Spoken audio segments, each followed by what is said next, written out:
Most people hire virtual assistants, and then a month later they are sitting there wondering why it is not really working.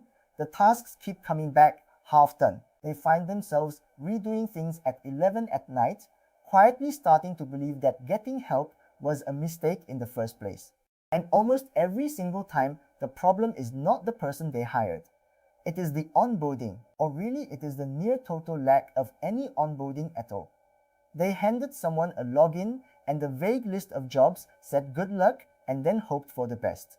So in this video, I want to walk you through exactly how I take a brand new assistant from their very first day to genuinely useful, running real tasks on their own in about a week. It is not complicated, and there is nothing magic about it.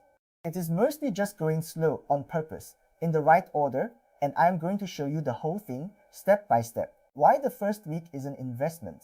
Here is the mindset that changes everything, and I really wish someone had handed it to me at the very start. The first week with a new assistant is not overhead, it is an investment. It is going to feel slow, and that is completely fine. You will do things that first week that you could have just done yourself in 10 minutes, and part of your brain will keep insisting that you are wasting your time. You are not. Every hour you put in during that first week is buying you months where you barely have to think about that work at all.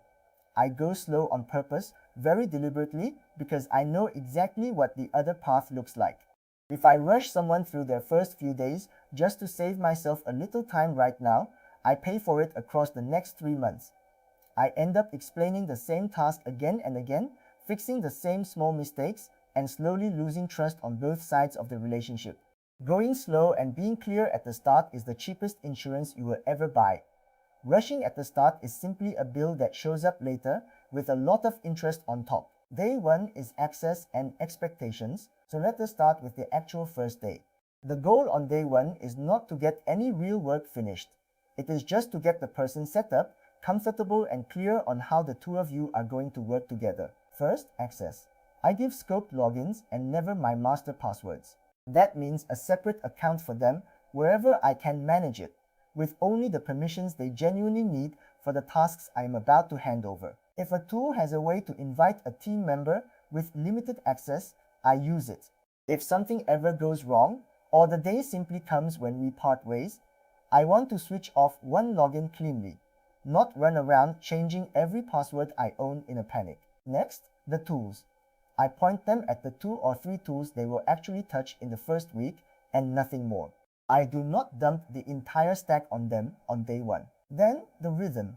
I tell them where we talk, how fast they can expect an answer from me, and when I am usually offline, so they are never left stuck and afraid to ask a simple questions. And last, I just ask how they like to work. Small stuff, but it matters. It keeps the whole first day small and calm on purpose, and calm is exactly what you want a nervous first day to feel like. The method is record then document. Now here is the real engine of all of this, the one method that everything else hangs on. I call it record then document. Here is how it works. The first time I want to hand off a task, I do not try to explain it in a long wall of text, and I do not do it live on a call while they scramble to keep up and take notes. Instead, I do the task once myself on a screen recording, talking out loud through every step as I go. Why I click this, what I am checking for right here, what I do when this one thing looks off. It costs me one extra pass through a task I was already doing anyway.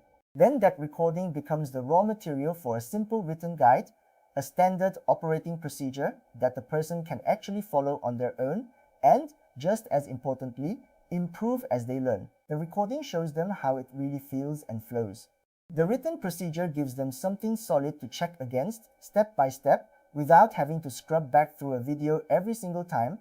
You record it once, you write it down once, and from that point on, the task has an answer that lives outside your own head. That is the entire shift. The knowledge stops being something locked up inside me, and it starts being something we both actually own, where AI actually helps. This is the part where AI genuinely earns its place, and I want to be precise about what it does and does not do here. Writing that first guide from scratch is honestly tedious. You have got a rambling screen recording full of ums and false starts and me saying, hang on, let me do that again. So here is what I actually do. I take the plain transcript of that recording and hand it to an AI model, and I ask it to turn the mess into a clean first draft of a written procedure, numbered steps, plain language, in the right order, and it is genuinely good at exactly that. It strips out the rambling and gives you a real starting point in seconds, instead of half an hour of typing from nothing.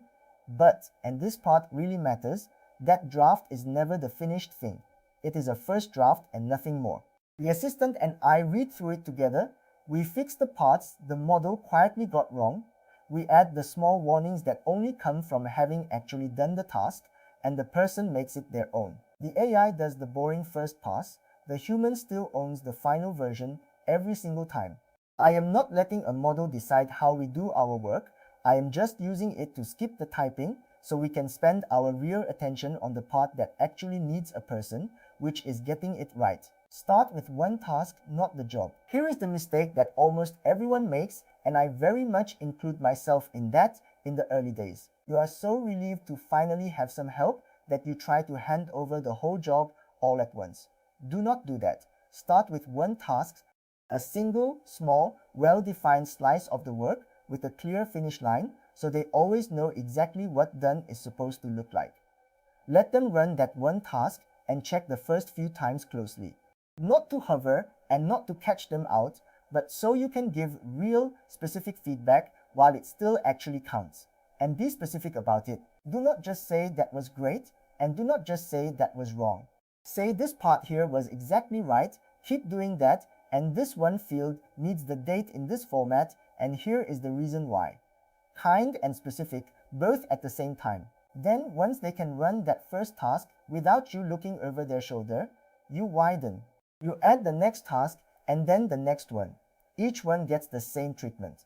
Record it, write the guide, watch the first few closely, then let go. Before very long, you are not handing over single tasks anymore. You are handing over whole areas of the work because the person has learned how you actually think, not just which buttons to click. The feedback loop that makes it stick. None of this holds together without a feedback loop, and the shape of that loop matters far more than people expect. In the first week, I do a short daily check-in, 5 or 10 minutes, usually just over chat. What did you work on? What got in your way? What was unclear? That is genuinely all it is. I am not managing them minute by minute, and I am definitely not hovering over their shoulder all day long. I am just closing the gap between a small mistake and someone catching it, so that nothing has a chance to quietly harden into a bad habit. And then, as the week goes on and things start to click, I deliberately back off. The daily check-in becomes every couple of days, then twice a week, then simply whenever we actually need it.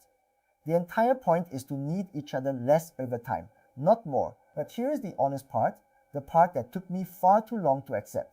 Almost every mistake in that first week is not really their fault at all. It is an unclear instruction, and an unclear instruction is on me. So when I catch myself getting frustrated that something came back wrong, 9 times out of 10, the real fix is not a stern talking to. It is me going back and writing a clearer guide, building a library of how we work. Now watch what quietly happens as the weeks start to add up. Every task you record and write down once does not just get handed off and forgotten. It becomes a permanent asset. A small, steadily growing library of exactly how your business does its work, written in plain language, sitting somewhere the two of you can both reach it. And this compounds in a way that genuinely surprised me the first time I really felt it. The very first task is real work to document.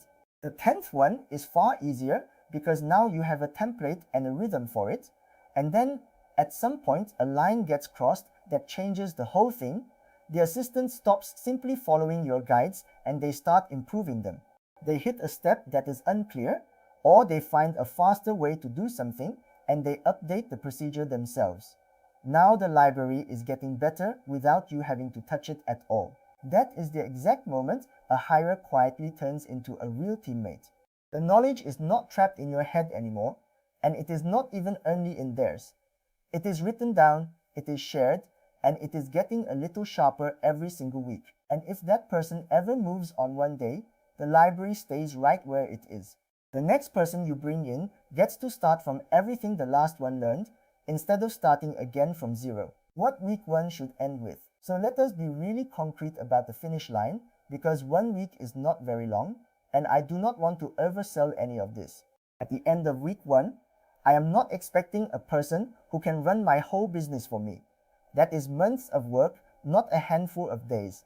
What I am expecting instead is real, and it is genuinely enough. 1. A person who can run 2 or 3 specific tasks completely on their own, without me quietly checking every single result. 2. A small but real library of written guides covering exactly those tasks. And 3. The thing that matters the most and is the hardest to measure, a working relationship where they feel comfortable telling me when something is unclear instead of guessing and just hoping for the best. That is a genuinely strong first week. 2 or 3 tasks lifted off your plate for good, documented so that they stay off your plate, and the person who is only going to keep getting better from here. It does not look dramatic on the final day. It mostly just looks like a little more breathing room than you had 7 days earlier, and a foundation you can actually build the next month on. If you still need to hire someone, now maybe you are watching all of this and thinking that it sounds great, but you have not actually hired anybody yet. So quickly, here is where I find these people. I hire remote assistants through a site called onlinejobs.ph, and I have got a whole separate video that walks through my exact hiring process, start to finish, if that is the part you are actually stuck on. The link to onlinejobs.ph is down in the description below. And I will be straight with you about it. That is an affiliate link, so if you do sign up through it, it supports this channel at no extra cost to you at all. You are never once obligated to use it. But the onboarding really is the part that decides whether any of this works, and now you have got the entire playbook for it. Record, then document. Start with one small task, daily check-ins that first week, then back off. Build the library as you go, and treat the person like the capable teammate they genuinely are, and that first week will quietly pay you back for months. If this kind of honest, hands-on breakdown is useful to you, then subscribe and follow along, because there is a lot more of it on the way. Thanks for watching, and I will see you in the next one.